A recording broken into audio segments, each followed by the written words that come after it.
Bonsoir. Merci de nous faire l'honneur d'être avec nous ce soir. Vous êtes donc de retour sur scène, mais également de retour à Monaco, car ce n'est pas la première fois que vous vous produisiez ici. Non, pas du tout. C'est je sais pas, peut-être le 6e, 7e. J'ai joué à la Sporting et les dernières fois j'étais à Opéra. C'est ma première fois à Léo Ferré. Ouais. Je crois savoir que vous avez une affection particulière pour la Côte d'Azur. Vous vivez ici. Ceci explique votre français impeccable. Merci beaucoup. Ouais. Donc, il faut, c'est obligé. Je sais qu'il y a beaucoup d'Anglais qui habitent dans cette région qui apprennent pas, mais pour moi, c'est plus important d'apprendre pour deux raisons. Parce que ma famille sont français aussi. Mon public, c'est français aussi. Donc, et aussi, pour mon liberté, c'est important d'avoir la facilité de parler et m'exprimer. Et puis l'un de vos clips a été tourné dans l'arrière-pays, à Gourdon, je crois. Oui, c'est ça. En fait, cette année, je joue un petit peu, beaucoup plus qu'avant dans cette région. Donc, ça fait beaucoup plaisir de faire ça. Parlons de votre nouvel album. Il s'appelle As I Am. C'est un album très personnel. C'est ça, oui. En fait, c'était le moment quand c'était juste au début de confinement. J'ai déjà commencé d'écrire l'album et j'étais très très près de faire quelque chose le plus personnel possible. Ça explique mon trajet intérieurement de ma vie depuis 5 ans. Mais aussi, ça posait beaucoup de questions que je pense tout le monde a posé pendant l'époque du Covid aussi. En fait, je trouve que le plus personnel, c'est le plus universel. I don't wanna look for meaning in the belly of a whale. I don't wanna kill the feeling.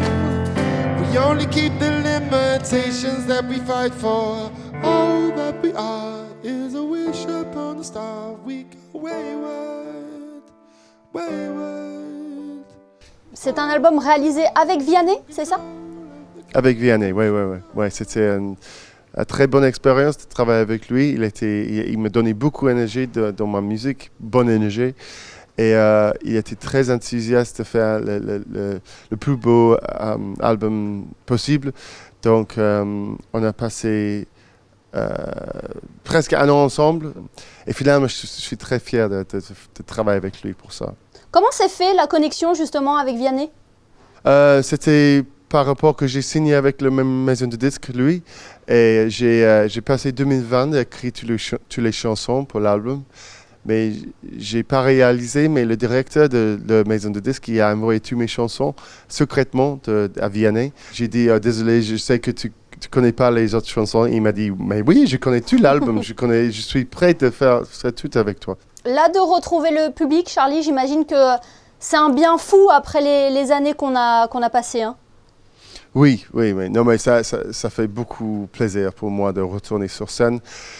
Et aussi, je pense, après Covid, après la guerre, c'est difficile pour beaucoup d'artistes maintenant. Et difficile pour beaucoup de salles aussi, promoteurs. Donc, j'ai très reconnaissant d'être sur scène et avoir un public aussi. Ça fait beaucoup de plaisir. Charlie Winston, impossible de ne pas vous parler de votre tube planétaire, Like a Hobo. C'est la chanson qui a changé votre carrière, chanson qui est sortie il y a presque 15 ans maintenant. C'est vrai, ouais. Ça change tout pour moi. Et je suis très gracieux pour ça. Il y a longtemps maintenant depuis que j'ai sorti la chanson. Mais c'est encore un plaisir de jouer sur scène, cette chanson, parce que c'est vraiment, je crois aux paroles. Bon, merci beaucoup en tout cas Charlie Winston d'avoir été avec nous Emily. sur Monaco Info. Entre deux dates de votre tournée, on le rappelle donc, votre nouvel album s'appelle As I Am. Merci beaucoup. Merci, au revoir.